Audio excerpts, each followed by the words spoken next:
Hello guys and welcome down to the CoasterGen Show, and today we have a fantastic guest on. We have Marcus from ThrilRiders Photography. How are you doing, man? Yeah, I'm good, thanks. How are you?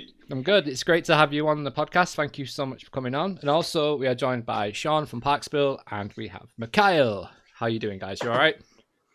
Awesome. I'm tired, but I'm good. Yeah, really tired as well. Just a quick one before we start this podcast. This podcast is sponsored by Immortal Media Studios, and we are doing a giveaway during this podcast for a Virtual Towers Online pin badge. All you need to do is comment below on this video an idea for Alton Towers' next roller coaster, and the best submission will be picked by us in the podcast after the podcast, and we will be in contact with someone who wins. Also, if you use the offer code CoasterGen, you get 20% off the pin badge right now up until next week on the Immortal Media Studios store online. So go and check that out. And thank you so much, guys, for sponsoring the podcast. Really appreciate it.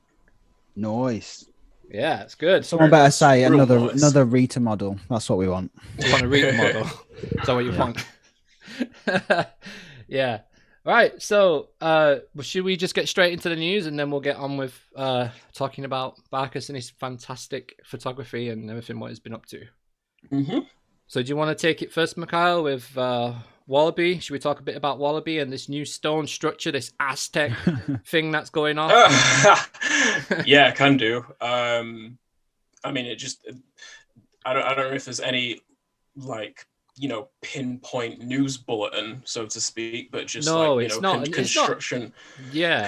Construction is just going on, and just more and more images of just work and theming work keep popping up on the internet. and the thing is, to me, like, it's just getting better and better and better, and this land around this coaster is now really apparent, and now this theming for that just looks awesome.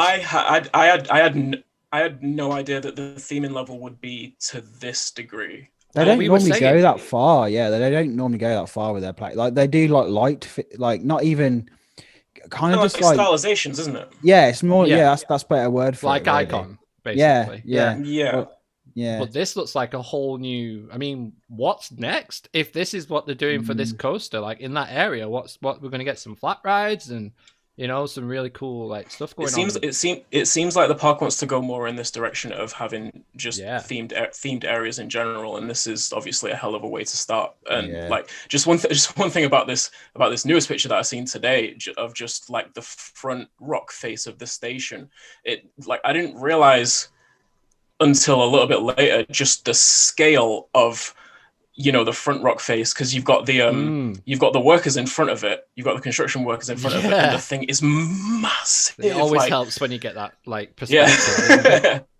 2021 is going to be the year of the rock face. I think it's a lot of work going on. I'll tell you what, this pandemic, the people who make all the rock work, they're doing well. They're making a killing. They're doing well. Evidently, they don't have to worry about film or anything. Exactly. No, and then we've also got. So, if you guys don't know for whatever reason what's coming up next year, coaster-wise, check out Screw Loop's brand new video he just dropped tonight. He outlines everything that's out, and he said something that we didn't know in the we were just talking about before we came on air. Is that the new Mac at Plopsa is basically time traveler? Is that what it's called? Yeah, it's just it's called Time Traveler as well. And RCDB has confirmed that. It's on their website. So that's crazy. What do you guys think of that? It's going to be so confusing, because I'm gonna wait until I hear it from the park themselves. I mean, that's probably a good idea. But if everyone said this about Velocicoaster, if it is true, I mean, that's something to go by, in it. Just I can't think why anyone would want to have two Mach extreme spinner coasters both called Time Traveler. I mean, they're the only two of their kind in the world, and they're both having the same name. I don't know how I feel about that at all, but I mean, just on the face of the coaster itself, the coaster looks awesome. More construction images are popping up of that as well, and the elements look. To be honest, this layout seems like it will probably present a bit of a better ride than Time Travel at Silver Dollar City, it looks a bit more dynamic in terms of it. Yeah. In terms of its elements. But the trains on like the original just looks so good, man. Yeah. Like, so nice. Good. Like they're just a whole theming of it. It looks amazing. But I know. Go on. I wonder what they're gonna do to the trains with this ride. Are they gonna like? Is it gonna be like what was it? Not Rap. What's it called? Oh, I've forgotten what it's called now. The wing coaster, the B&M wing coaster that uses like similar to the Swarm trains. What's it called? Raptor? Yeah, is it Raptor? Yeah, Raptor. Yeah, it's Raptor. Gardaland? Yeah. Like it looks very, very similar. So are they going to just do this with what they did with that, but do it with Time Machine? Like, is it literally going to be the same theme? Like from what I've seen from concept art, I think like the initial concept art has been like debunked in the sense that they've gone in maybe a different direction. But what was the original? What did the original concept art look like? So I only ever saw like the plane. It looked very steampunky. Yeah. It kind of looked like Time Traveler, but the steampunk remix. Yeah. I don't know. They might go in a different direction, but I think it will.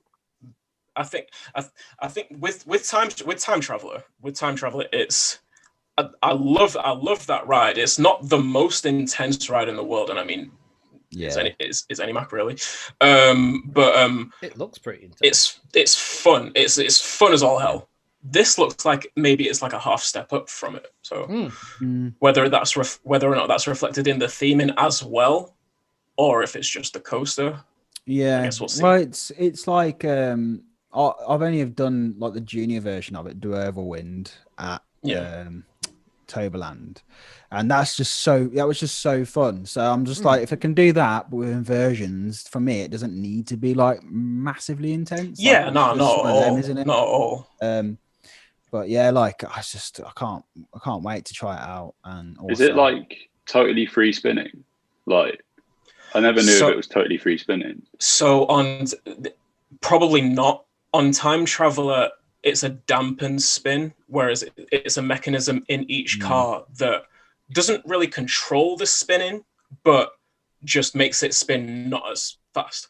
Yeah, so it's not going to make you like sick, basically. Yeah. Like, it would be a bit much, wouldn't it? Yeah, especially if you're going through inversions as well. So it's probably spinball going upside down.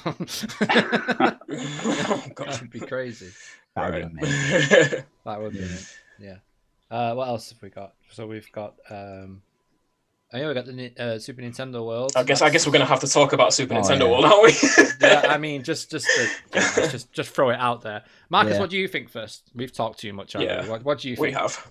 Well, I mean, have you seen that photo of the concept next to the real photo? Yeah. It's just quickly. Like two concept photos on Twitter. I don't know who it was, but props to you. Someone put like an N64 Super Mario in the actual picture of it, like going down the steps. It looked really cool. So that was cool. But it didn't look out of place. That's the thing. Like that's how good this thing is. That's what I'm saying. It literally looks like a big video game come to life. It's just insane. Like when I saw that like overview that come out, was it Monday?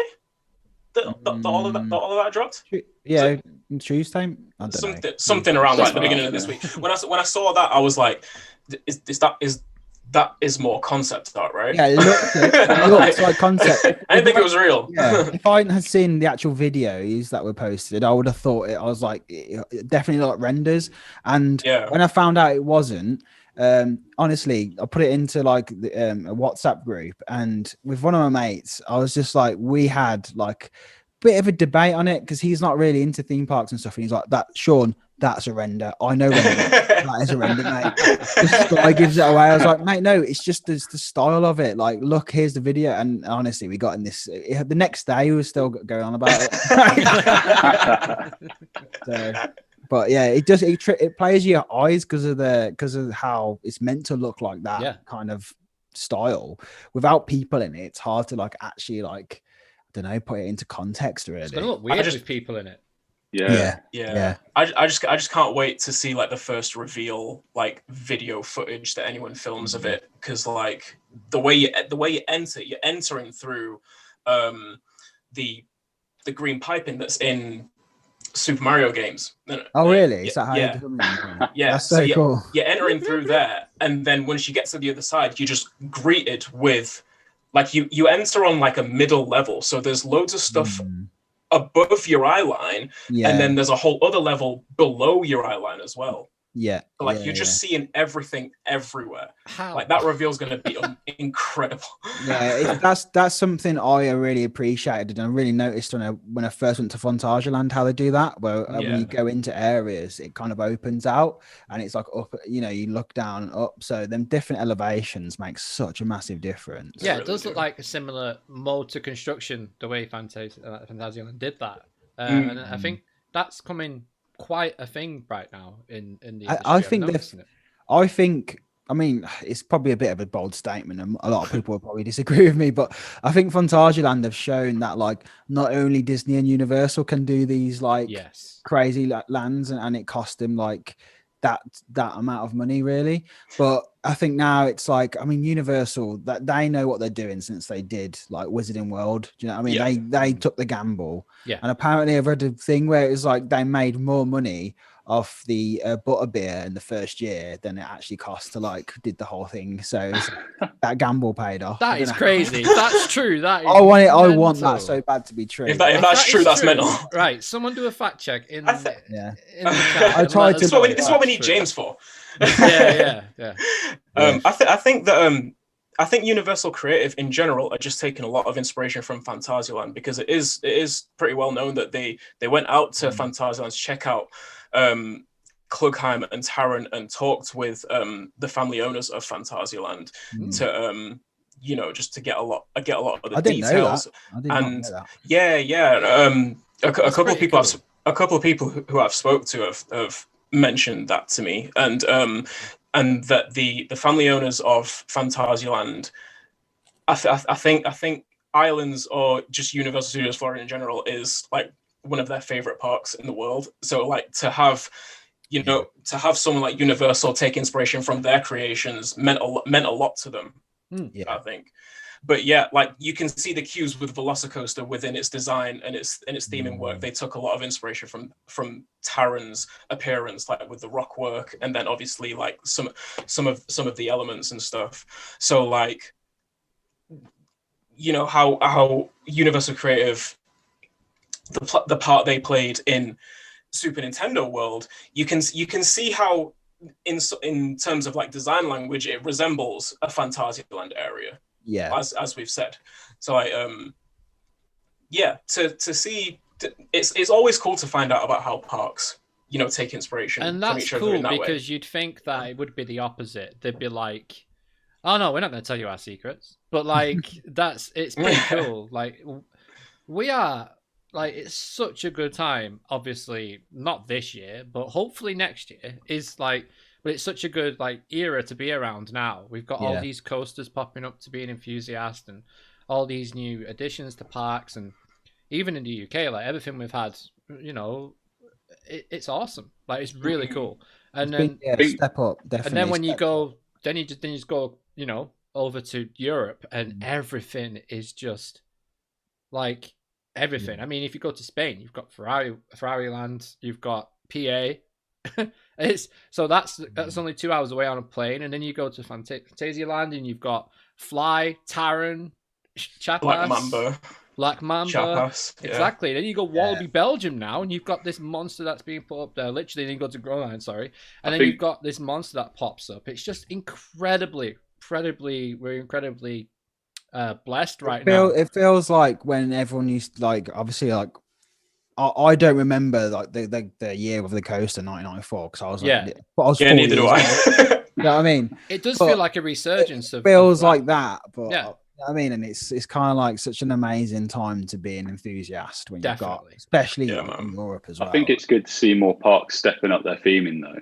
Yeah, absolutely. Like even with like Towers and Wicker Man, that's probably our most local, but like. Because I think, I can't remember whose video it was, but, with records being harder to beat now, just blow people away with theming. And that's obviously what we want. Because, I mean, I mean, records are good, but like theming's for me. I love theming when it comes to these sort of things. So it's even like people like I think since it's kind of like since the Smiler, like it has just been stepped up. Like Smiler kind of blew everyone away, even though it's kind of like just everyone moans about how it's kind of looking a little bit sad at the minute, but it's still like a crazy theme to have on a They went all in on it, and then since that, I mean, people are always going about Icon not having a theme and stuff like, but it still like looks really nice. It's better than just plonking down on a coaster and like not having zero theming on it, like Infusion or something. The it's merch, still got man. something there. The amount of merch Blackpool Pleasure Beach have sold from Icon must have paid for the ride now. Seriously, like you can't sort of like fabricate merch from the fact that a coaster is the tallest or the fastest. Well, really, I mean, you can put it on a shirt, but I mean, like, what else can you do with that? Like with a creative theme or just another creative element or characteristic to the ride. That's even just from a marketing standpoint. It's like Red Force. Like I was really looking forward to doing Red Force, and I come off it, and I didn't really think it was like that much. And I don't know if that's just down to the fact that like I was trying to compare it to what I knew, which was like stealth. Basically, that's all I kind of knew to compare it to, and I was like, the whole like soundtrack of like Amity Island and like, all that like plays such a big part in that ride. I personally think like. And that's how you do that kind of racing style like well, whereas with like Red Force it's kind of just felt a bit like dry, like the problem with Red Force is that it's in a Ferrari themed area, so when you get to the ride everything's already or you've already seen everything. The Italy part of it looks really nice and stuff, but still just looks so clinical and just like it's too too clean, if you know what I mean. But that is Ferrari, isn't it? Yeah, that's it. Sleek, clean. I kind of just think, like any kind of video I've seen of any kind of video or like video footage I've seen of Red Force. I haven't been to Ferrari Land yet. I love it. Like the ride looks fun and everything, but like it kind of just seems like it's missing some kind of atmosphere. It is, and we went there. The plus side was that we got to do like multiple rides, front row, back row. Yeah. Back row is awful on Red Force. It's always quiet. It's awesome because you get to just keep going on it. But yeah, there was just nothing there. There was no like vibe or anything. And there was no like vibe to kind of dictate that to maybe put you in the scenario of being at a Formula One race. Yeah, it didn't feel like that, it didn't feel exciting, even though you was looking at this like amazing like contraption. You're like, it just still don't. There was no excitement. Kind of just still just felt like just a roller coaster. I kind of see what you're saying. I kind of see what you're saying now. I get it. Like when you sit in the car, you're like.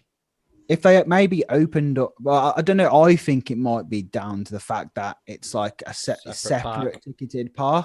Yeah. If they just incorporated it with the rest of the park, which they may do if they lose. Samuel makes a good point in the chat. Yeah. The noise of the launch, though, is phenomenal.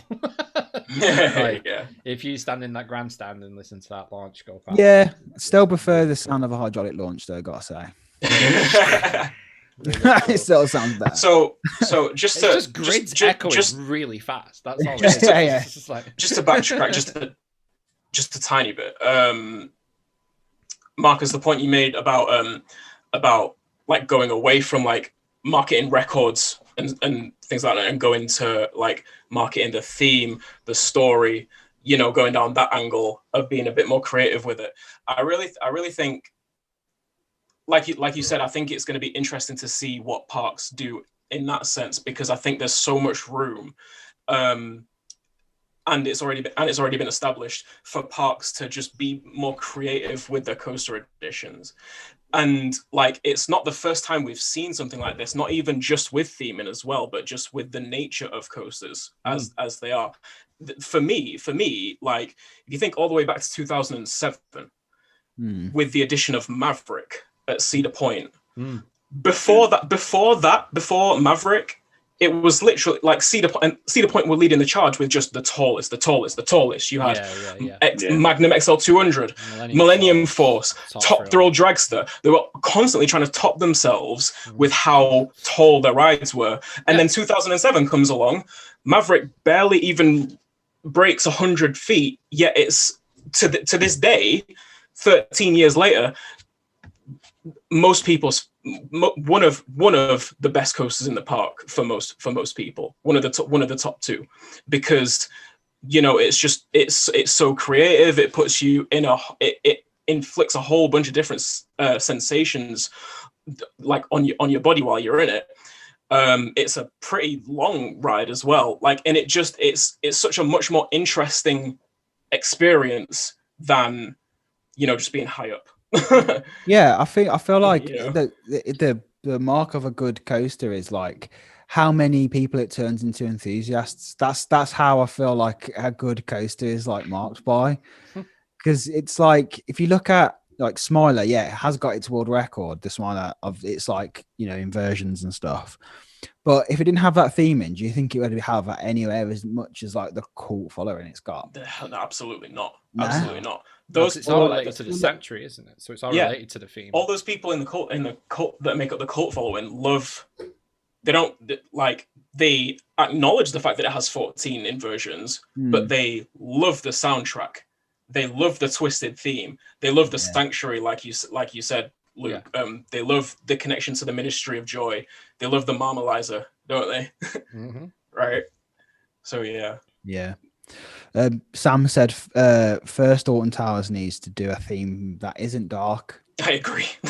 I love the dark. I'm biased in this. I love the fact that everything is like we're gonna burn you alive. I was just about to say those themes suit Alton Towers, but not so much maybe like a Thorpe, or just like wherever else you start to see like the horror-based themes and stuff. I would like to see themes that aren't dark at other Merlin parks, but they kind of do fit Towers. Just like, but even like the Saw, like the area where Saw is, like suits it so well. Like I don't know, it's something about it. I just think it's the way it's been designed to make it just look like it's because you've got a lake behind. You could almost put anything there, and it creates its own atmosphere within because it's just a blank canvas really. But with Towers, you've got trees, you've got a viewpoint that you'll see a bit of the Towers, for example. To put something new in Dark Forest, you'd still have Towers around you. Whereas like Saw is just completely like at the back of the park, just by the lake, hidden away. It's really cool. Swarm is such a dark thing as well, but that the Swarm doesn't feel dark to me. The Swarm feels like it is dark, which is war. Like the end of the world, isn't it? Like I know it's end of the world, but it feels more like I don't know. It feels more like you're going into battle than the end of the world. I agree with that. Yeah. I think Saw definitely feels you get that dark feeling when you approach Saw. Yeah. But like when you go underneath that little gate tunnel thing before you get to and the soundtrack of Saw and all like I don't know if they still do the police siren and stuff. I can't really remember. But I'm not sure. Yeah, they do. But like it just feels like real. I mean, I'm very vocal about this on social, but like Saw is one of my favorite. This is very controversial, but Saw is one of my favorite UK coasters. Because of what I said about the theming element, and the indoor part and the indoor part's amazing. And don't get me wrong, I know it's not the smoothest thing in the world. I'm not,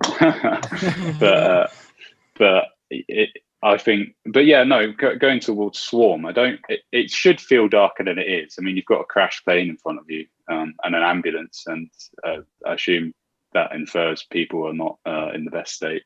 In the that's one way of putting it. Yeah. Not in the themed world. I think they're not having a pleasant time, are they? I think it's got the best like control booth in the world. Like I honestly think that's so cool. It's so cool, man. Yeah, that's class. But yeah, I mean, so when we're talking about dark, what are we saying? Like you've got to feel dread when you're walking in it, because I don't feel like that with any of them. I think it's villains and heroes. So like 13, for example, gives you that really, you're going into this ominous setting, and like that's what I don't get with the Swarm. I've just come from hearing like WTTP radio to now I'm in this island, and it feels like I'm not being attacked. It feels like I'm going out there to attack. You like just walk past the flying fish. I just like literally, just walk past flying fish. Isn't that the same as?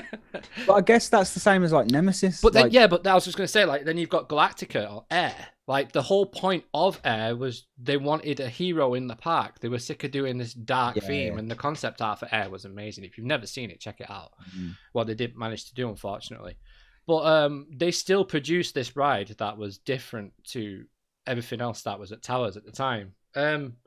They've not really done it since, other than Octonauts. In terms of coasters, like, if you think about it, they haven't. Rita was just plonked there, and next to the corkscrew, just be what you are, you know, Rita, Queen of Speed, whatever the theming was. But other than that, I don't know. I think it's harder to market a ride that's a hero over a ride that is it's that thrill element. Intertwined with the area that it's in. Like, I think it's just more expensive. That's the problem. Probably. I think that's the problem. How much was Wicker Man's marketing to do that? Like, but that was but that's the thing. Like Wicker Man, that definitely is a dark theme. 100%. But it hides it. It hides it though. He puts a fucking great big statue with fire coming out of his shoulders. Not that hidden, mate. No, but I mean the fact like devil worship. Yeah, but the fact that like in the same sense though, like you look at Nemesis, you don't automatically think evil.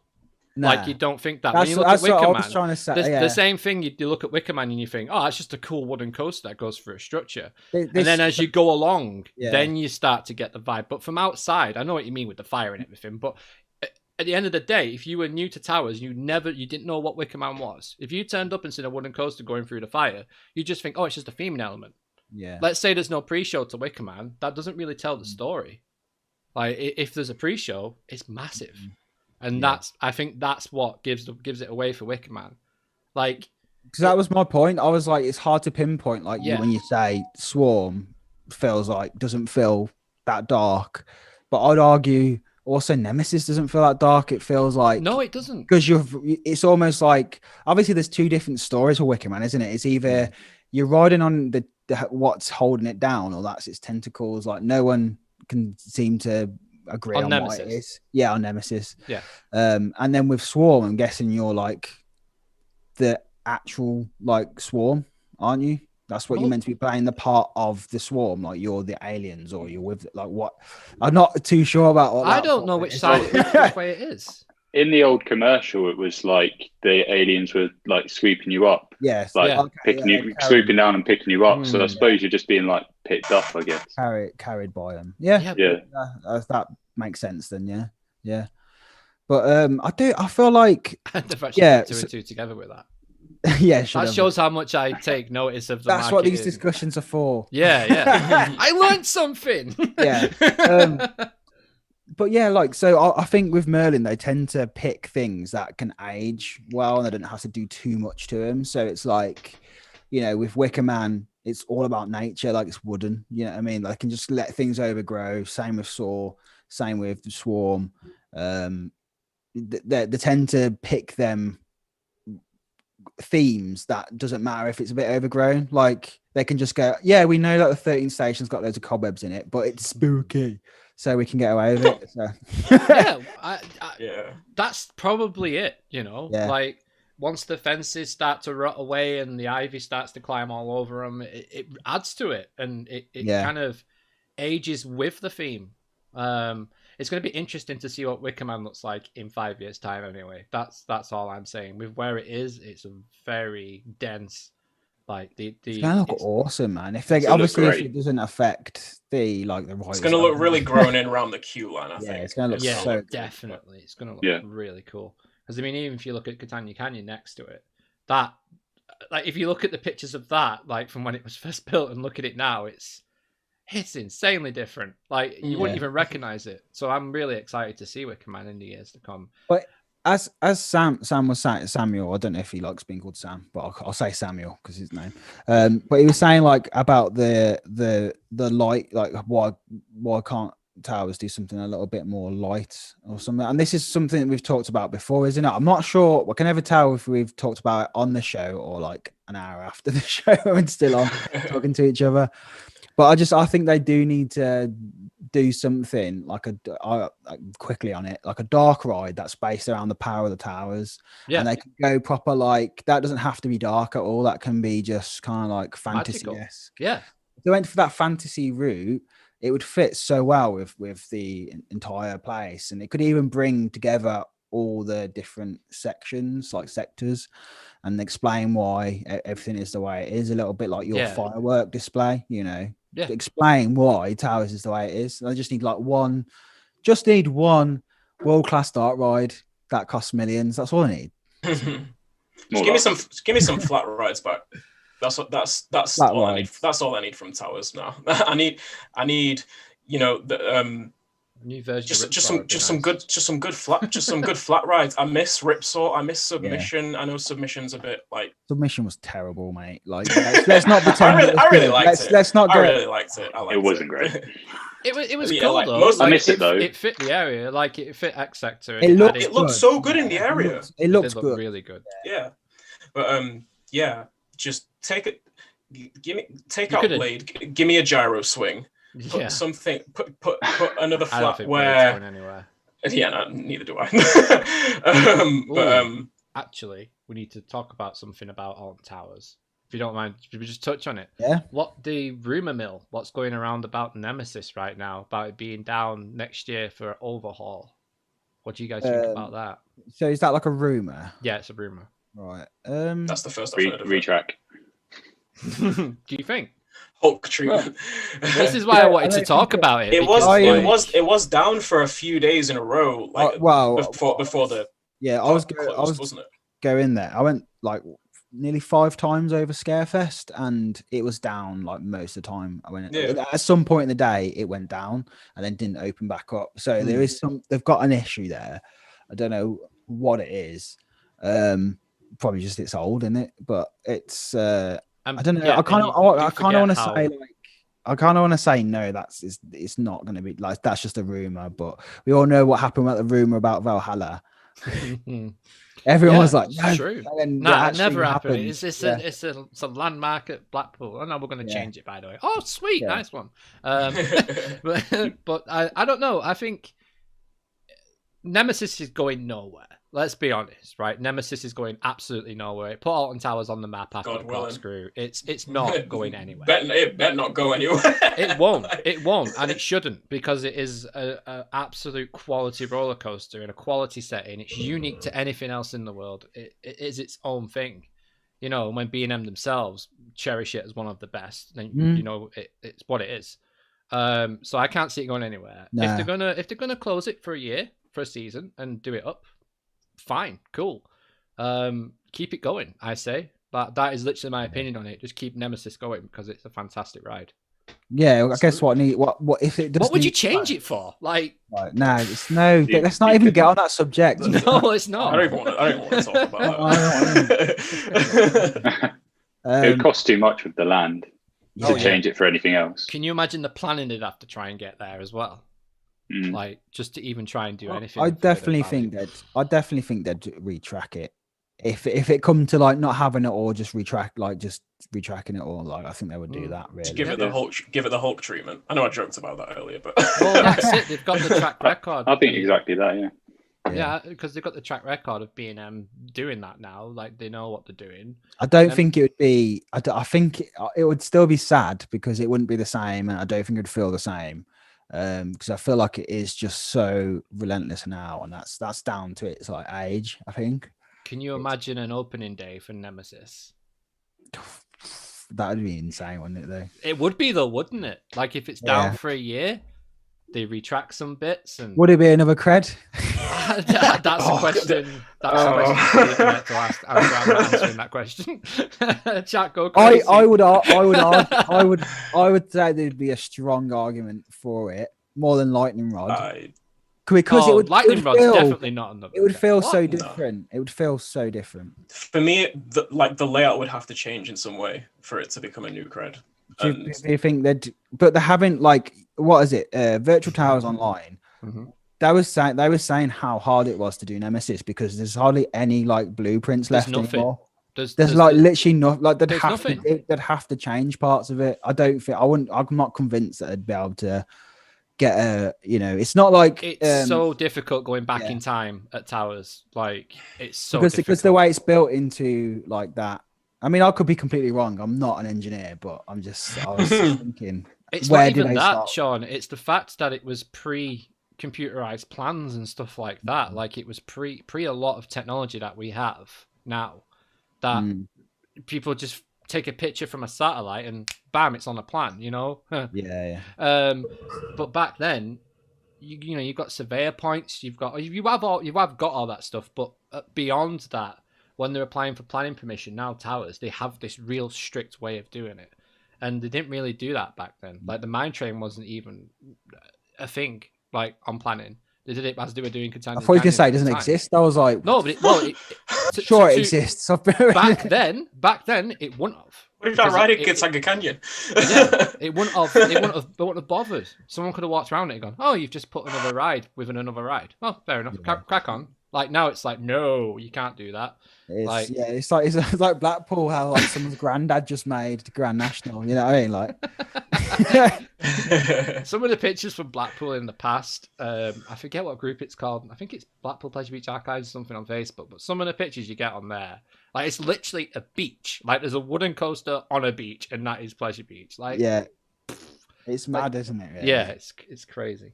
It's crazy. Anyway, we've talked way too much about other random stuff now. Marcus! Hello.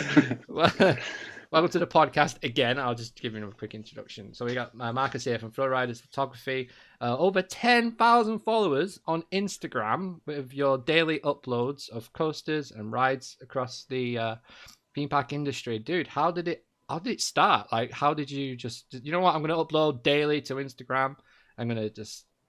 Well, I definitely didn't start daily. No? No. The account started because my girlfriend wanted to start building a portfolio for modeling. Well, cool. Not on my account. I just sort of decided that I thought Instagram would be quite cool to try and build an audience as well in something I'm interested in. So like I said, I work in video.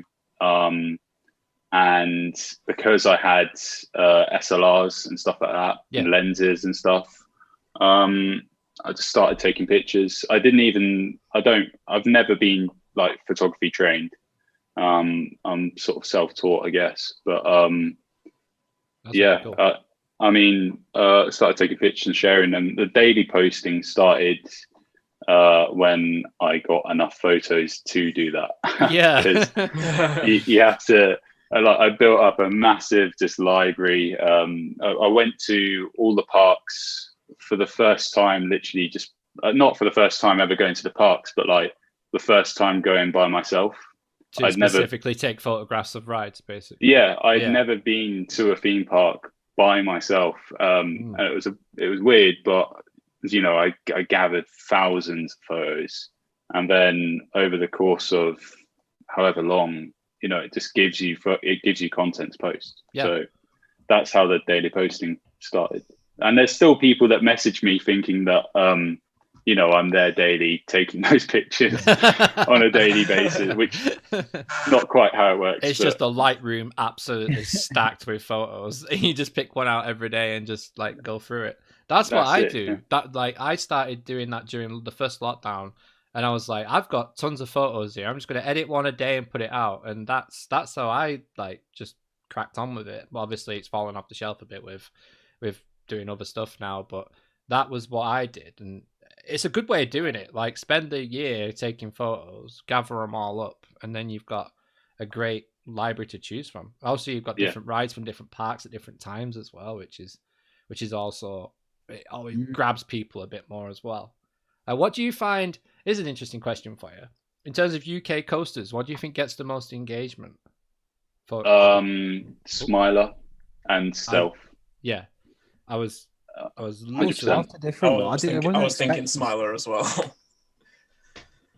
They're definitely the Smiler, definitely, because it just looks great on camera and everyone's sort of engaged with it as well. But yeah, and everyone loves Stealth at Fort Park. So again, their Stealth on a blue sky day, it just looks great. Just thinking about that's like, yes. Yeah. And then to see it in a photograph, blue sky is like the turning point for me, because it just changes a photo entirely. It just does. Our photos come out so grey, and you can do sky replacements, but blue sky it like dulls the colours of everything when it's grey. Especially when it's like on the train as well. It like affects everything, doesn't it? Like even the position of the sun. Like sometimes I'll get a shot like just what I'm doing when I'm filming, and I'm just like, I'm so lucky I got like the sun. Like the sun was right in the right position on Icon, and I'm like, the way it just glared. Then I was like, it's perfect. Like, yeah, it was a great shot. Was that the one I went over the entranceway? That one's okay. No, there's a few. That one was quite a bit hazy, I think. Anyway, but there's a few shots where it's like how Marcus is saying, you've got like a bright blue sky. Yeah. And the sun's just right in the right position to like not be like glaring down and bouncing back, but it just hits it. It's hard to tell. I'll show you. I'll send you a clip. Blackpool. I've always found Blackpool is like, especially at sunset time. I know David Ainsworth does a lot of stuff on his YouTube channel with that in the past, and sunset rides like at Blackpool. Sunset so on a clear day when it's not quite magic hour, but the sun's quite low. It makes you look like you got a better dynamic range in your camera than you actually have, and it just looks just so nice. Awesome. Tricks everything. But I also just want to quick mention your video on YouTube, Marcus, that you did, where you talked about some tips on how people can get better photography at theme parks and stuff. That was really cool. And guys, make sure you go over and subscribe if you haven't. Link is in the video description below. That lens is a beast. Lens, it was going from one wall to the other. I was like, what? That's a telescope, mate. What the fuck? I was thinking like about that. that lens, like when you first got that out in the park, were you a little bit like, oh god, like this is a bit I was gonna say, I would be like that. I was like that with a 200mm lens the first time on my Nikon. I was like, I shouldn't be doing it. And then when security, look at that. Jeez. It's a beast. That's what does my back. That's its lowest setting, isn't it? Trust me, I'm gonna have back problems for life because of that thing.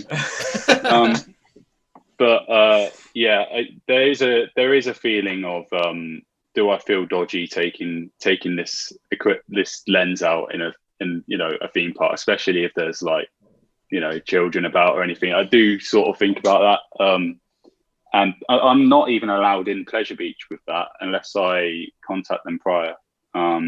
So. I mean, Pleasure Beach are a bit different to Merlin anyway, in how they do that. But it does sometimes. I get some weird looks, but it gets good results. So it's because a lot of people don't seem to fathom that some people might be there for other reasons other than to just go some rides with some friends. Legit. Yeah. You get used to it, don't you? Because it's like when I started doing what going around, I felt like a right idiot, and then like just got used to it. Really, I mean that's the thing. Like with my setup is like it's pretty expensive setup, but it doesn't look that expensive when people just look at me. They're just like, oh, he's got like a little gimbal and a little camera, so I can kind of get away with it. Whereas if I got the lens out, I'd be like, it's literally like it looks expensive, How do you go about reaching out to the park and saying like, oh, I'm going to turn up on this day, I'm bringing this equipment? Like, how does that process go? You just drop an email? Or?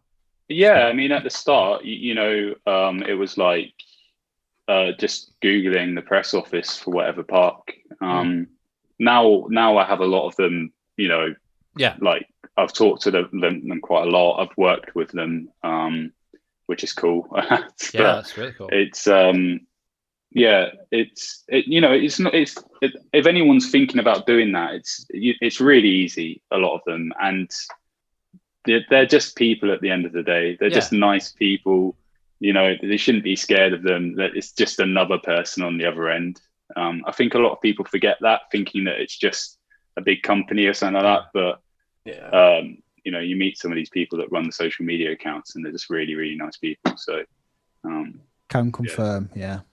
Definitely. Yeah, I'm going to say, because you obviously went through the same process, Sean, because you take your gimbal around with you a lot of places. When you go abroad, so did you ask for permission from Etterling as well and Fantasyland and stuff like that, or did you just turn up? No, I do a bit of research beforehand. Like, I'll see if anywhere does have any problems with it.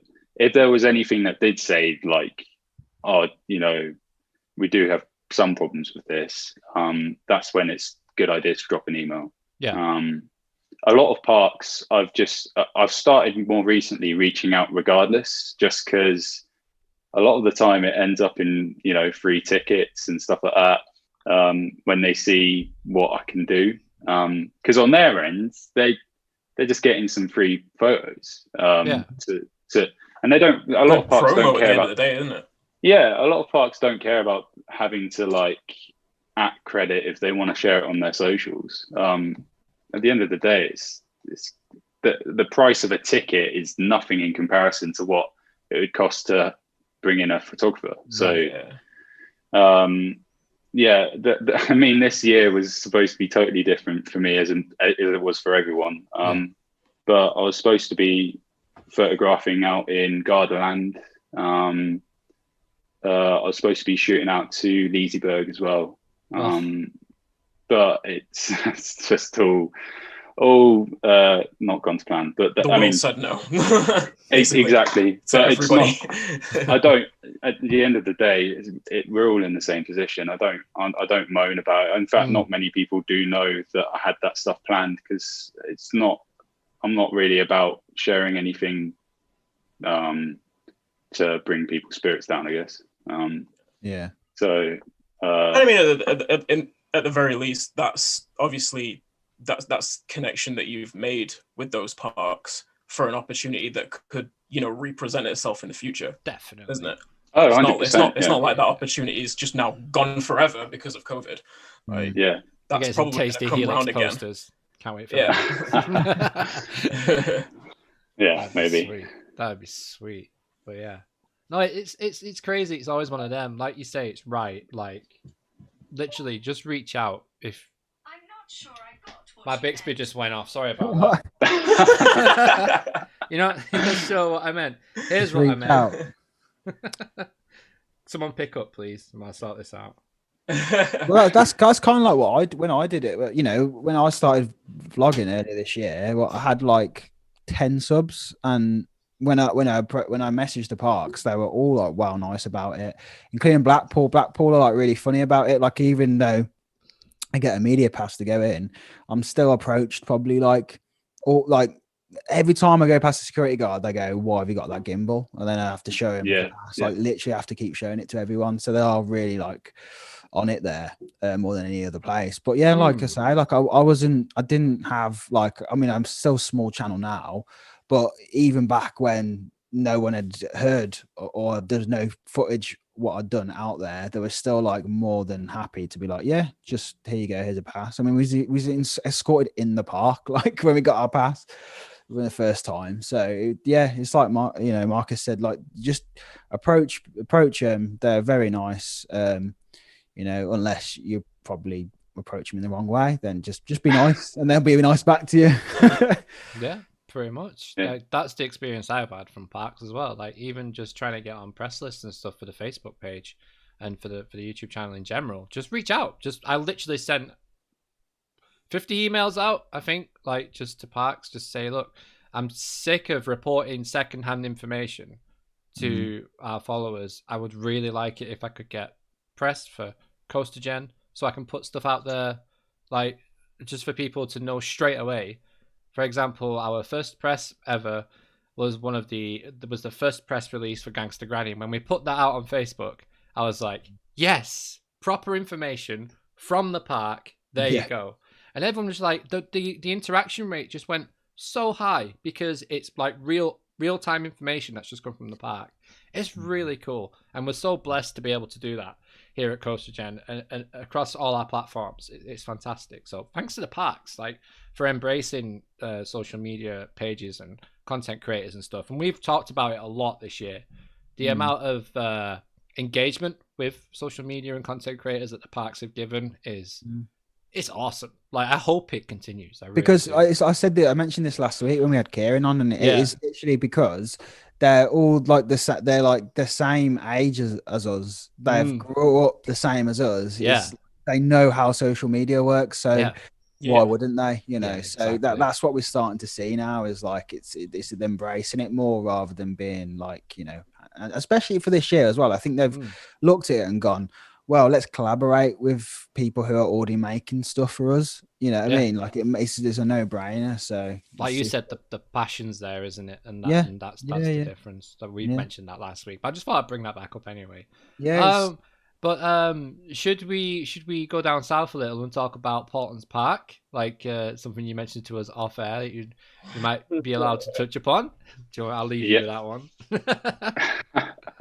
Well, I don't know if I'm not allowed to say anything, so I'll just say things. But a couple of weeks ago, I was invited to take some photos, which will probably be shared by the park soon, from inside Tornado Springs. And awesome. I have to admit, because Paulson's Park is like maybe about 2 hours drive from me, it wasn't something I was actively following that much. I obviously knew about it, but seeing it in person, it is such a good themed area in the UK. Like, it's just gonna be so cool to see people like engaging with it as well. Because seeing it empty is not really like seeing the life of it, really, in my opinion. But there is so many little details in the theming and stuff that are just so cool. And it was really cool to photograph. And I mean, the story of actually getting to ride the thing, to ride Storm Chase, well, it wasn't gonna happen. We were doing some photos. We were photographing the cars ride, and then they radioed the mechanics and were like, yeah, let's get Tornado Springs going around over and over to get some photos. And that's crazy in itself. Like, just like, oh, you can send this round so we take photos, and you're just there like taking that. That is, is that something that still kind of like stops you when you try to be like, whoa, like this is me that's doing this, or have you kind of become a little desensitized to it now? Oh, well, no, it was well, I guess so. But it was a bit weird because we got there and it was me and Lawrence going around, and the whole fact that I sort of met some of the family and stuff briefly, and they're all really nice. Lawrence is very nice himself as well. And you know, like I said, we went to the cars ride first, and we were just it was just hands-on. You know, we were grabbing cars, pushing them around to where we wanted them in the photos. They weren't charged up, so we couldn't just go for a drive, which unfortunately. But we were literally just pushing them around and framing up photos. And then, like I said, radio to the guy, he starts running Storm Chase around, and I sort of popped the question to Lawrence, like, what's the chance of getting a ride today? And he was like, look, it's most likely not going to happen because we'd have to do hours of pre-checks before letting people on and stuff like that. I was like, that makes perfect sense. It was a more light-hearted question. I was just asking, just throwing it out there. And then you don't ask, you don't get, do you?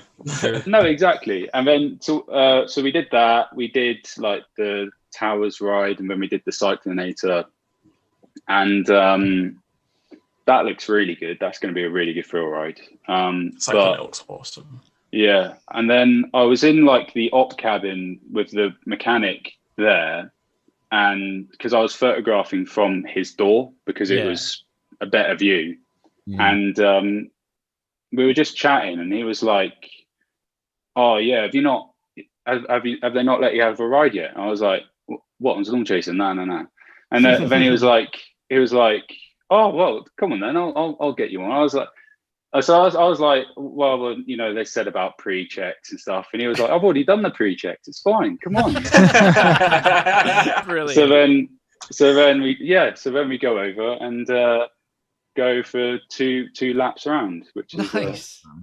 It's a good ride. It's the best way to describe it is just fun. Like, it's just fun. It's a clone of one that's already out there anyway, but like Sierra Sidewinder. I mean, it's just a fun little coaster, really. I didn't even realize it had 2 trains. I had no idea. I did because I just assumed that because there wasn't a visible transfer track that there would only be one, but I didn't realize it had like the big one thing. Well, I did I said before the show, Dwervelwind at Toverland, and it was just so fun. Like, it's just one of them things you can just keep going. Like, it took me by surprise at how much you enjoyed it. I don't know if it's got a better layout or not, but it's like you say, they're fun models to do. They're good. Yeah, it's not thrilling, but it's fun. Yeah. Do you think it's a coaster that is a step up at Paulton's? The ones? Yeah, definitely. I think it fits in really well with their lineup. And size-wise, it definitely is. It definitely feels taller than the others. Yeah. I don't know if it actually physically is, but you know, being right next to Peppa Pig, there's nothing really tall around it, so it looks tall. Has it got onboard audio or not? No. Because I just remembered like Dwervelwind has onboard audio. And I was like, I wonder if they. But yeah, it must just have been that specific one. But would have been cool if it did. But it's gonna be. Yeah. No, they didn't have that on there. I don't think, and I don't think there was any speakers that I could see anyway. I don't really know how they would incorporate. I mean, I guess they could like play like tornado noises. It's like being on No Limits 700 feet up in the air. It's just screaming at you. Well, that's gonna be interesting to see how they implement. I'm not all the way clued up on how much like element of story there is in Storm Chaser as an attraction, but like it'll be interesting to see how much of that you get in like the queue line and the station. Like what did those look? I mean, what did those look like to you? Well, at the station, I don't know how much you would have seen of the queue line and everything, but what for Storm Chaser? Yeah. The queue line is interesting because being just put underneath the slides. What's the thingy slides called? Waterfalls. Not waterfalls. You know the one I'm talking about. The old one that's been rethemed in. It's Buffalo something, I think. Buffalo. It's good. I mean, they've got some good theming down there. They've got like those Wicker Man style flickering flame style lights. Yeah, it's all like that, and it's quite dark in there, so it's really cool down there. The station I was really impressed by the station. It's not often, I say this quite a lot, it's not often that you see theming on the ceiling. Because a lot of like if you go in 13 station, you look up, it's just black cloth. Yeah. And a lot of places just do black and lighting rigs and stuff. Yeah, or hanging lights, like literally that is it. But in there, you've got the full wood barn roof all the way up to the top. So I was quite impressed by that. And you'll see a lot of little animals and stuff. Chickens. You'll see a lot of chickens. That's everywhere. It does look awesome. Like they did a brilliant marketing campaign when it wasn't, when it was just been announced and stuff, where it's like all the different all the different characters who owned businesses and stuff in Tornado Springs. Yeah. I just thought it was phenomenal, really. You don't see that much. No, you don't see that much in detail. That's why I was thinking, like, when those, different characters on their own, like, separate social media accounts started popping up on Twitter and stuff, like, I was like, this is gonna be the UK's best themed area, just purely because of the amount of little details they've put into it. Like you said, like, there's loads of little, sort of details around the area and stuff. But even just like extending it to be something interactive on social media and stuff like that, it just adds a layer of intricacy to it that like you don't see from any other area in the UK. Yeah. It definitely highlights all the little things they put into the actual area, and like things like how they've integrated the train into the new themed area, because the train obviously used to run through there anyway, and instead of just writing it out, they've properly fitted it in to more way. He was pointing out to more ways than I even realized. They had to completely reroute it to go through there, didn't they? Or slightly, yeah. They pretty much have had to play a game of navigating it through the supports of Storm Chaser. Oh yeah. But but they said the most difficult thing was that with a train, I'd never considered this, is that you have to consider how tight a turning circle is for the wheels, I guess. You can't go too tight. So that's what they said was the biggest challenge. I bet. Easy. Because it's a really compact ride, isn't it, Storm Chaser? Like, it's very compact from where it is. Yeah, yeah. It spreads out on that first drop, and then it really just goes in on this. They've dug down quite a bit as well for the bottom bit, because it goes really low to the ground, which is really good. It's one of them that I'm really looking forward to it. I'm going to actively make a trip out there to see it and ride it, and that's what's great about investing coasters with theming and story and all this extra detail and marketing, because I'm all the way in Manchester and I want to go on a family max spinning coaster that's all the way down in Southampton. So it's like it works clearly. Like, I'm really interested in this. Like, I really want to see it. I'm all the way up in Leeds. So. Yeah, well, we'll probably end up going at the same time, right? So it's like it's one of them. But not for the kind of for the coaster, for the experience, because you'll be so. I think I'll be surprised. I think you'll be surprised, because I was surprised by it. Yeah, by the one I did as well, and it was fun. And I think to have, like, when I did it, I was like, we need one of these in the UK. Like, either like Drayton Manor or Portland Park. I was gonna say, like, it's perfect for them type of parks. When I first saw these models coming out, I was like, Drayton straight away. That went off. I don't know what it is with these compact family coasters and just the innovations that is happening with them. A lot of parks are going for the boomerang style coaster, the shuttle coaster. It goes backwards and goes through a lot of theming, comes back. But Drayton Manor already have one of them, so they can't go for one of them, and they can't build a big Intamin mega coaster next to it. I know I want these Morrison spinning coasters, because they just sound like they're so fun, but the lift hill is just the worst sound in the world. It's like Dragon's Fury. You can hear that. Man, Dragon's Fury. You can hear that in Legoland. Like, you can hear it at Thorpe Park.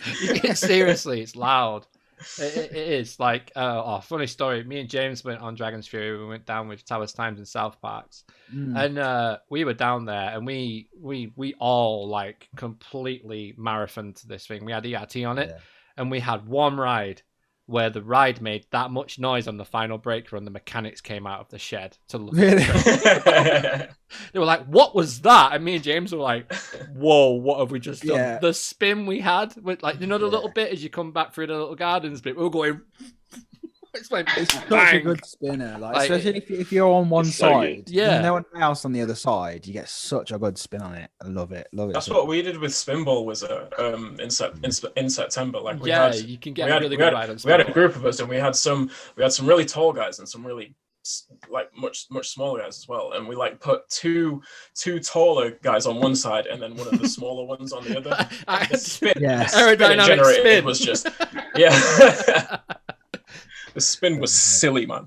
We could have broke that thing ourselves. I would love to rent out like Spinball or Dragon's Fury and figure out the science behind the best spins you can get on them rides. Like, it'd be such a cool video. It'd be so awesome. That's pretty much it. Just overload one side, and you're gonna get. Well, it is, but so let's say the other side spins the opposite direction as you hit the hill. Like you're not. Yeah. How about much, if you have? But what's the best combination? Like, how about if someone was right behind you rather than right next to you?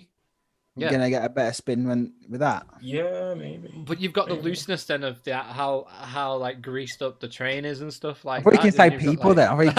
Just grease people up. How greased up is Mikhile on this one? I tried to keep the grease to a minimum usually. Parks, but... Science, Mikhile, science. I wonder what happens if you wear a poncho. Purposes. you go out with a poncho and it's raining at Towers. I wonder if you get more spin on. Like this needs to happen. Like the science behind spinning. Oh, I can just imagine Luke going, "Okay, this one, everyone's got to be naked." No, we got to try it.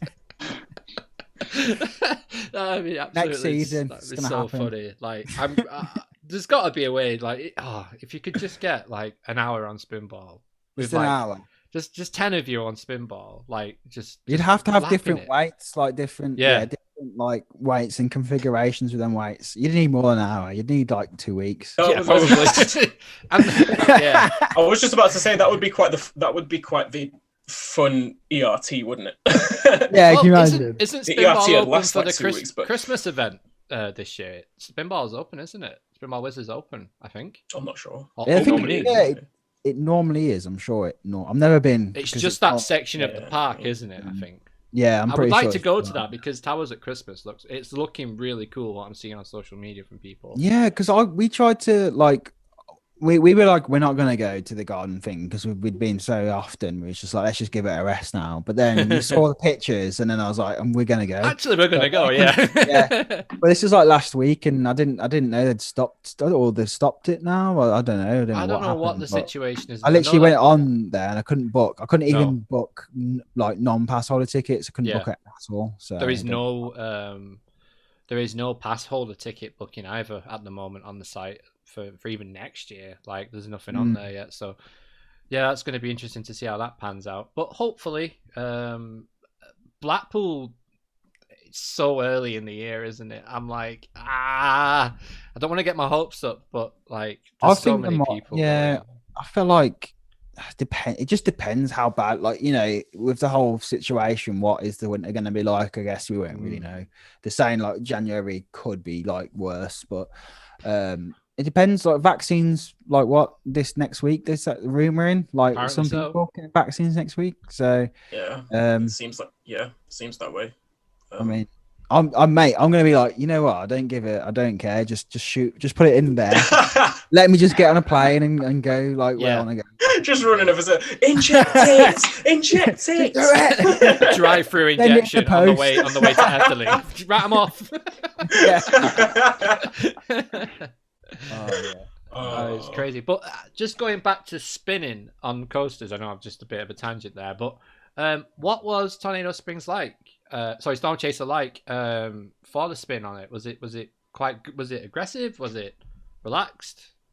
I mean, it wasn't for me. It wasn't. But then I'm just one guy waiting out one car. Right. So you were on your own going around on it.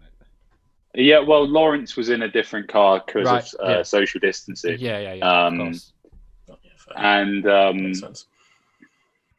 mean, it wasn't like, I'm sure with more weight on it, maybe it spins more. But I spent a lot of like the second ride just facing backwards. And Lawrence was facing forwards, so it was a bit awkward. It is a totally free spin. Yeah.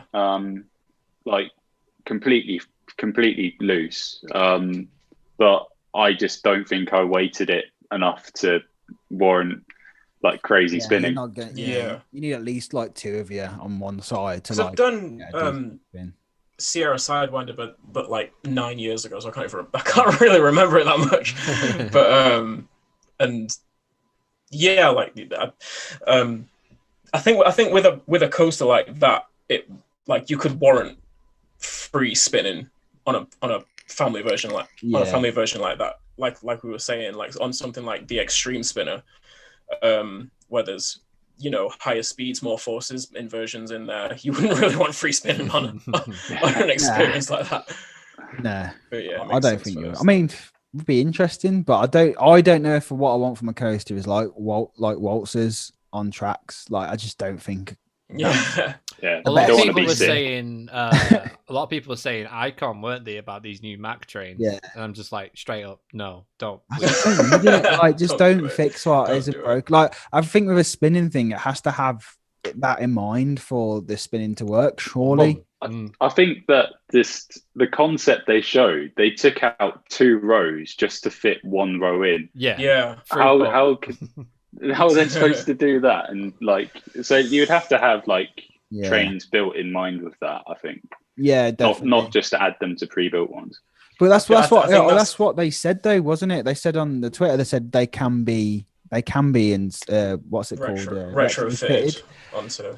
I'm just like, how would you do? It's like everyone was asking, like, oh, Icon should have just 1 spinning train. I'm like, where would you queue for it? You can't even queue for front row on Icon. Like you have to, you're like this, and that's with social distancing. Yeah. Like they had to put in the queue for the normal thing in with a pair of tweezers in that space. So like, how are they going to fit in queue? I have to move my elbow for the fast track to get by. Legit. Sorry, mate. Like, and then when the staff want to come down from the booth, he's screwed. That's all free. They got to climb up on the wall and stuff because there ain't no room to walk by anybody. Seriously, they got to parachute down from the top of the building. Even like when the Swarm went Brave It backwards, that was bad enough as well. Like when that did that was a bit awkward getting. You got a bridge to get over, so yeah. Like how would that even work? I don't know. But speaking of going backwards on coasters, just a quick one. You are about to say exactly what I was about to say. We missed out on this new wooden coaster that's opening up. Is it Australia where it's opening up? Is that right? Yes. Yeah. Australia SeaWorld, is it SeaWorld Australia? Yeah, and it's a GCI wooden coaster with backwards 2. Is it 2 rows or 1? It's a Gravity Group, I think. Oh, it's a Gravity Group. Gravity Group, yeah. I think so, yeah. My bad. I think it's a Gravity Group. Well, I think Luke, you put it was GG. So unless you say it was a good game, I don't know. Maybe. Good game. Maybe. Yeah, it's a Gravity Group. Yeah. Yeah, it looks insane. The coaster looks pretty. The concept art looks pretty cool. It looks like a good coaster, but like speaking to the just like what kind of experience you would want on a coaster, I can't think of any specific time period where anyone said they wanted to go backwards on a wooden coaster. Imagine going backwards on Wicker Man. Like that would be so weird. I just can't imagine that being pleasant. No, I can't. Like, I've done a whole ride looking backwards, and it was not pleasant. Yeah. we got half the train to literally turn around in the seats and just sort of look around. And it was terrifying. It generally was, because when you hit that unbanked corner at speed, we didn't see that coming. So you were literally all just like not really sat backwards, but you were just like this for the entire ride. yeah. I've got the right foot. That would look so good off ride. Yeah, that makes it for some good on ride photos, I imagine. Yeah, no, it did. It's if I could find it, I'd bring it up. No, to be fair, that whole the whole Australia SeaWorld, I think it sounds like something they just threw in there like last minute. There was like, how can we make this marketing? Oh, this will be a cool little thing to market, won't it? Just No. I'm just like, I just don't see the point. Like, it just slows down. It's just going to slow down operations, like all. It looks like it's going to be a good, like a really quality Gravity Group family coaster. I think it's a family coaster, or if it's just or if it's a step up. I don't know. It looks a bit bigger. Yeah, I wouldn't. It does look a bit bigger, but it looks like it's going to be a quality wooden coaster by itself. They don't need to, like dilute it with some marketing gimmick like that. No. Yeah. Because they'll just turn it around after the first year, and I'll just be like, "No, we need more." The queues are too long, so it's it's a weird concept just to have like a couple of rows. However, what I'd love to do, Swarm Brave it backwards. Yeah, I know in reality why it didn't carry on going that long, because it's just it's probably just a logistical nightmare for the parks, really. So I don't know, but I would love to do. Brave it backwards was wicked. Yeah, I bet it was. The strangest thing was the fire going off. If you got a good fire and you just see like the black smoke after the fire, you'd be like, whoa, how close was that? Like, in reality, it's like nowhere near you, but you kind of feel like it's just crazy. It's like even going up over or going underneath backwards was like the hang time just felt so much more. Like, I feel like going backwards on I feel like going backwards works on a steel coaster. On some, yeah, I'd say so. I mean, on some maybe more so than others, yeah. Six Flags do it with the B&M invert, don't they? With Batman, one of them is backwards. Yeah, is that completely backwards, or is it was they turned the whole train backwards? Yeah, I've done that on a couple of Batmans actually. But imagine Inferno backwards. Like I mean that's essentially what it was. Yeah, pretty much. But yeah, like on a wooden coaster where like. We talk about like wooden coasters are supposed to be rough, well not rough, but like rickety, and like they're supposed to like sort of like shake you up a little bit. Yeah, if you watch, because you have some sort of perception of where you're going, you'll see your body kind of regulates itself to the sensations. Yeah, I think with coasters, but you can see people like anticipating the turning. Yeah, whether they know they're doing it or not. You don't tend to get that. I don't think you tend to get that with like steel coasters, where it's just something about being on a wooden coaster. Everyone's sure. Going, oh, you actually do genuinely. You do. With it. Yeah. So yeah, I could imagine it being a bit like jarring going backwards on a wooden coaster. Saying that, I've not really done any Gravity Group wooden coasters except for the hybrid fun spot, but I really want to get out and do that one at Tato Park, but I can't even pronounce the name of that thing. Yeah, it's like named after legend, I think. Yeah, but it looks really cool. It has like a little airtime speed hill straight after the first hill. It looks nice, man. Yeah, it looks really Gravity Groups ride well.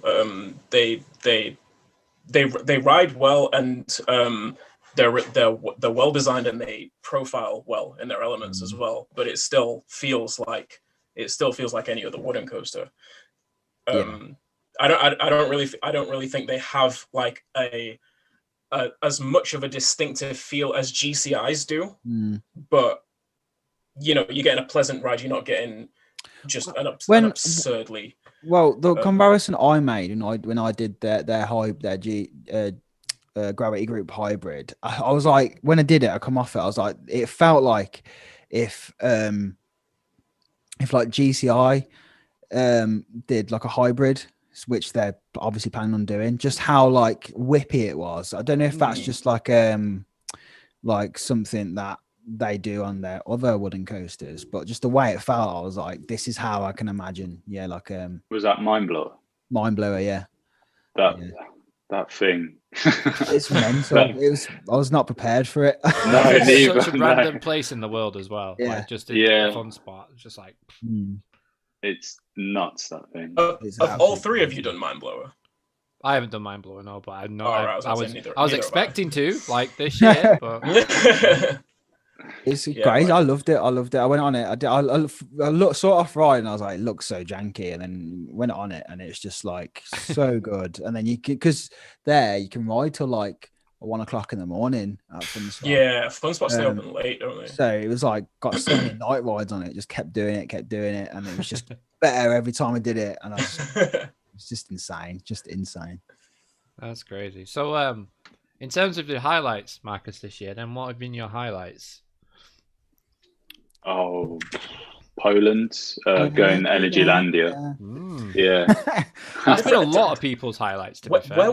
Like, did we miss a memo or something? Everyone's going to Energylandia this year. We missed the travel window. Like, literally, it was one of those. It was one of those things where it was the only one not on the quarantine list. So we all just thought the same thing. I booked a week before I went, and then just ended up going, and then it ended up being the same time as all the like Jack Silkstone and stuff. Yeah. So that was pretty fun. And then I mean, it wasn't like we booked to fly out on the Saturday, and then we booked to go in the park on the Sunday, Monday, and like I realized I got a DM saying, "Oh, you do know the park's not open on Monday." I was like, "Oh, what are you on? You're joking, right?" So we literally landed on the Saturday, ran out the airport, got a rental car, and then blitzed it to. I literally was like, I'm shifting with this. I'm not used to driving in this country. And then I've driven abroad before, but not the weirdest thing is shifting with your left hand. Anyway,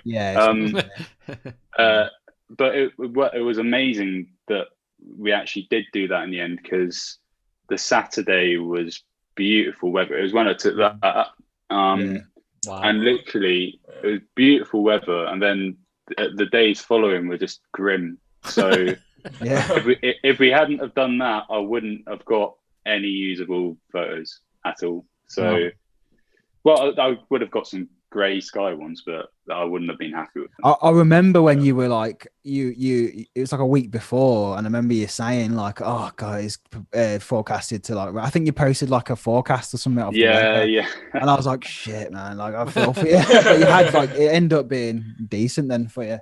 Honestly, my luck with weather is normally appalling. Like, so bad. All my towers photos from this year are just grey days. But I sort of tried to make the most of it and make the photos look a bit moody, I guess. But I love blue sky photos so much more. I was just thinking about towers. Like it is true that I think, well, in my opinion anyway, I think that most parks, at the very least a lot of parks, like do just photograph so much better when it's blue skies and just like clear and, you know, just wall-to-wall sun and stuff. But I feel like towers might be one of the very few that you can get away with grey skies because of the themes in its areas and stuff. I feel like it adds to I suppose, you know, atmospherics and dramatics of photography. Maybe 13 in the rain is awesome. Like it really makes you feel like you're in some sort of mad forest going on. Wicker Man's positioning annoys me because it's always the first one I want to go to, but the sun's like in the completely the wrong position at the start of the day. So you're just like, oh, I'm gonna have to go out my way to go back. Before, haven't we? Like when the Oblivion was on ERT, you used to get on that in summer. You would get blinded going up that lift. Same on Smiler as well. A bit like a similar position for that vertical lift. That gets annoying sometimes. But I know what you mean with thingy. But the ride that always photographs well for me is just Nemesis. It just always does. Like it's just it's great. Yeah, you can't take a bad photo of Nemesis. You can't. Like no. The good thing about towers is if it's in the summer and it's really, you just got like no definition in the sky and anything, just get a bit of greenery in there, just cover up, just get a bit of color in there. That's what I tend to do anyway. So like it's harder if you're going up close. Yeah. So like saying what I said about towers, actually, it's funny I say that because when we went in September, we went over 3 days and it was Wednesday, Thursday, and Friday. And on the Thursday, I got some of it was one of those days where it's just clear, just, you know, wall to wall sunshine, not a cloud in the sky all day. Yeah, and I got some of the best photos I think I've ever taken in a theme park.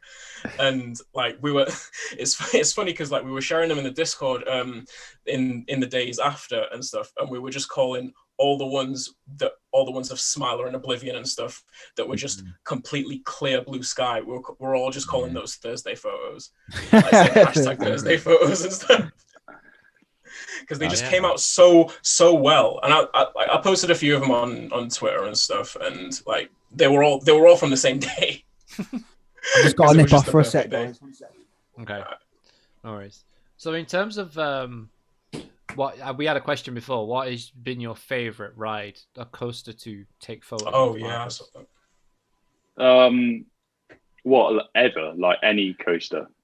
Like obviously you'll probably have some that are close to your heart because like your first photos or your first posters or something. But to you, like, what is your like best? If you could go with, if you had like no limits, for example, and you could change the weather on a dime, and you could just photograph all day, no restraints on time, on how many trains are going around or anything like that, what would be your ideal coaster to take photographs of? That's a loaded question. That's a lot. Might make for a good answer though. Oh god, Jesus, pressure. No pressure, man. Something with just good colors, because that just makes such a difference. Like a good color scheme, it just makes such a big difference. I think like that's what I thought. I think that's why the Smiler works so well. Yeah, because of all the yellow highlights. Yeah, you could almost take a standard picture of it against the concrete and maybe like some marmalise or whatever in the background. Yeah, and people would think that you've done some like color grading to only bring out the yellows to pop, but it's just how it is. Do you know what I mean? Yeah. Because it is just concrete, black track, and yellow highlights. I get that with Oblivion's train sometimes when I've taken a photo of Oblivion. And the orange. The tunnel. The orange pops so much. Like on Oblivion. That's definitely. Smiler for me is just one of those things that you can either do tight or you can literally get a wide angle lens on and just like do some super close up wide angle shots of the track and stuff. Because but then at Storm Chaser was the same thing. They have this the exit balcony. They were saying that it's too close to the track.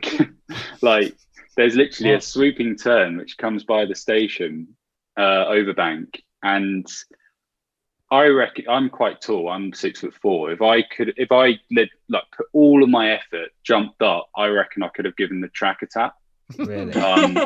So they were saying the risk is that if someone comes out and puts an umbrella up, so you can see why that might be not the best thing about it. So so I got some wicked photos on a wide angle lens, but chances are they're going to be putting like a grate over that. But that was probably just happened to be one of my favorite photo spots, just because the closer you can get, the better. Like, you just want to get close to the subject. When we go around the room, because we all like taking photos of rides and stuff, like what would be all ours?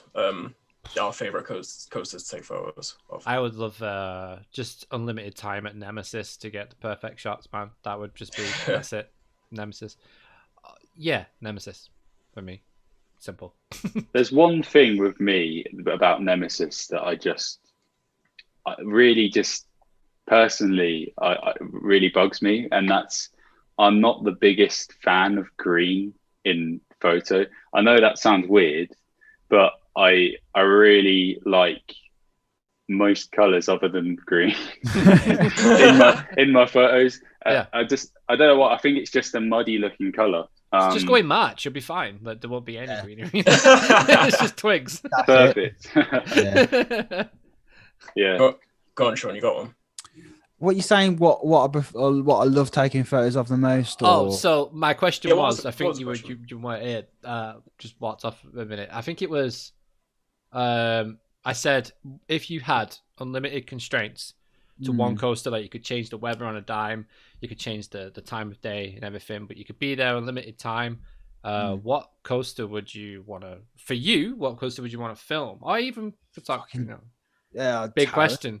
Taron, 100%. If I had unlimited, if I could just like get to places where literally couldn't like get into, I would love to get on. I'd love to have a go on Taron because it's so hard to like get to play. Like you give me so close to some parts, but then it's just like I don't know. I had probably about a couple of hours there altogether in terms of that area and trying to get everything else in. Like it was just not enough. Like I need an entire day, like get each section of like that in, and because it gets hidden behind certain things, and so 100% would be that. I'd like to get on the extended queue line on Nemesis, looking over the loop from the pit, the top of the pit. Yeah, that'd be cool. That'd just be so cool to look back on down the park. It'd be awesome. But I think that's gonna do it for tonight. Are you guys happy with? You want to mention anything, Marcus? Have you got any? I was just gonna say, I'll probably think of another one after the fact. Sorry, Mikhile. We didn't even get yours, did we? Like what coaster you want? Sorry, mate. Sorry. Yeah, go on. So what? Sorry, man. Complete brain fart. Really. Sorry, mate. Yeah. No, what would you want to do? Like I said, I probably end up thinking of a ton, to be honest with you, but I can probably think of another one after the fact. But just off the top of my head, I think either Alpengeist or Montu. Ooh. That's interesting. Because like both of them like I do regret not taking more time when I was out at Busch Gardens Williamsburg, not taking more time to photograph Alpengeist, because for one, it's my favorite ride in the park, and it's like we said about the highlights on Smiler popping on clear blue sky and stuff. You get that to like tenfold with Alpengeist's white track just against clear blue sky on a sunset background, and there are so many angles that you can photograph really well as well. There's a sky ride that goes right next to, if you get it from its furthest back point in the park, you can get it.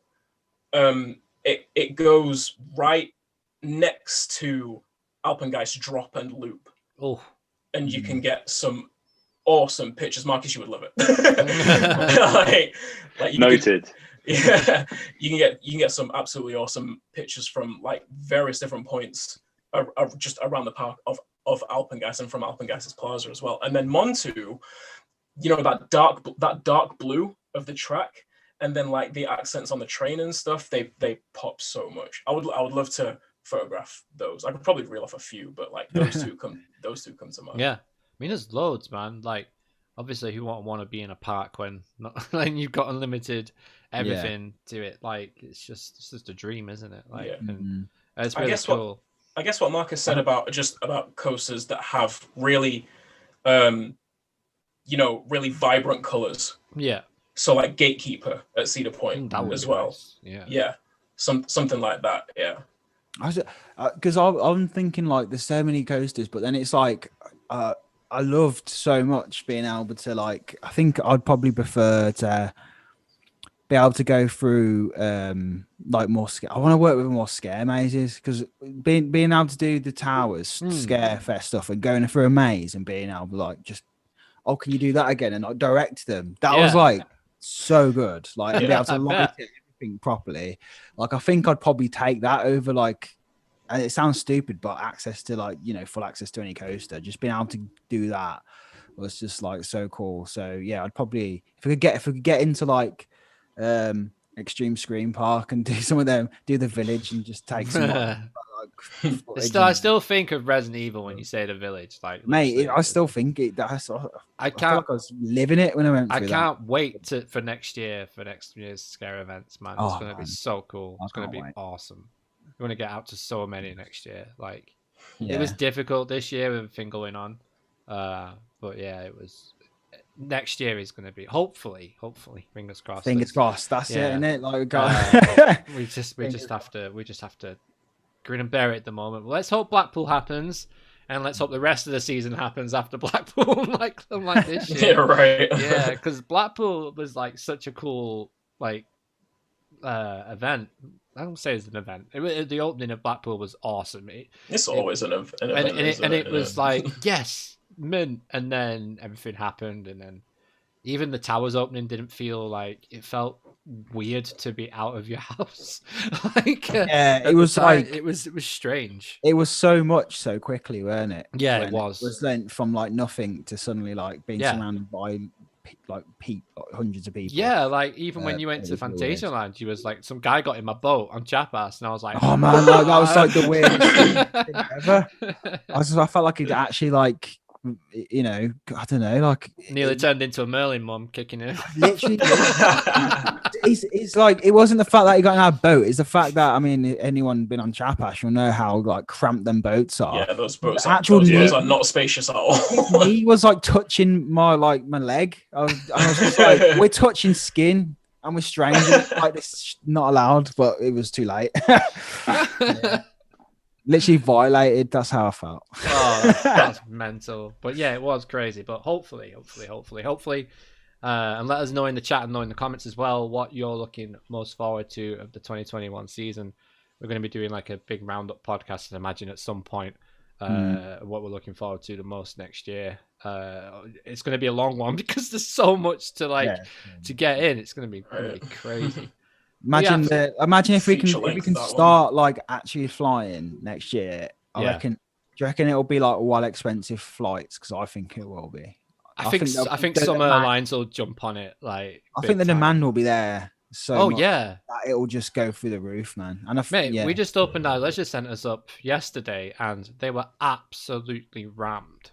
Like the demand for getting back to normal is just so apparent right now across the country and across the world. I think as soon as like hopefully this vaccine and stuff starts working and COVID starts to disappear, hopefully, all the businesses that are in trouble are gonna just get swarmed with orders. People are gonna be so busy, and let's hope that it brings everything back to normal, well, as normal as it can be, really. I've got hope. I've got a lot of hope for next year. And I'm putting my channel's hope on it anyway, trying to plan on things and what to do and stuff. So yeah, I just really hope that it all pans out and we can all get to doing what we love everywhere in the world. You know, all you're one of the lucky ones anyway, Luke, because your main content is what everyone loves is your simulation games. You can do that from your desk. Like, yeah, but my main draw is like cinematic shots. Like, what can I do? Cinematic, like my bedroom. Like, cinematic garden shots. Get some Kinect coasters. You know, maybe on a full frame camera. It'll look awesome. Yeah. Fingers crossed, though. Yeah, fingers crossed for next year. Positive. So yeah, just a quick one then, guys. If you did miss the giveaway at the top of the podcast, here it is. So the giveaway is you can win a Virtual Towers online pin badge, and if you don't win, you still from now until next week you get 20% off using offer code CoasterGen on the Immortal Media Studios store. That link is in the video description, so make sure you go down there. But to enter the competition, all you need to do on this video is comment down below your ideas for Alton Towers' next roller coaster, and we in this podcast will choose a winner over the course of a week, and then we'll get in contact with you if you win. But like I said, if you don't win, you can still get 20% off right now, and they're really good quality as well, guys. So make sure you check out that, and if you haven't checked out Virtual Towers Online, make sure you download it on the PC and download the current version that's out. Check it out, right? Smiler, Oblivion, Wickerman, Spinball, and check out Towers virtually. It's awesome. So yeah. Right then, guys. Well, I think that's going to wrap it up for this week's podcast. Hopefully everybody in the chat, thank you so much for joining us this week. It's been a pleasure as always. There wasn't that many questions, but we did try and ask a couple. Marcus, have you had fun? Yeah, it's brilliant. Thank you for having me. No worries, really man. good. We appreciate you taking the time out to come on. And just a quick one, guys, for next week, we have Theme Park World Tour on. We have Adam from Theme Park World Tour, who's obviously did the massive Alton Towers documentary that I did on YouTube. He's spoken to John Wardsley. it's going to be very exciting to have him on the podcast next week. Looking forward to that. So you guys want to add anything at all? Are you happy? Yeah, good. This has been good. It's been fun. You want to plug anything, Marcus? Oh no, I'm not good at plugging. I take pictures and put them online. That's me. Fair enough. That's how I. So at some point, I'm probably gonna start putting my drawings and I suppose my more artistic side out into the world, and I'm literally it's literally gonna be like that. Like, hi, I draw stuff. Enjoy. Yeah. Literally like that. Right then, guys. Well, thank you so much for watching. And for now, I've been Luke. He's been Sean from ParkSpill. He's been Mikhile. He's been Marcus from ThrilRiders Photography. And we've been the CoasterGen Show. Guys, we'll see you next week. See you later.